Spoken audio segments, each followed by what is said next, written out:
có ngay nhắm po để con hề thì lựa bạn đấy nè nhắm po đấy con là chụp đi lựa bạn đấy nè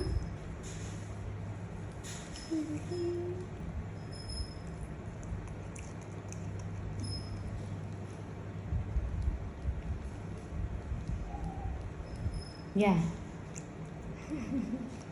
trời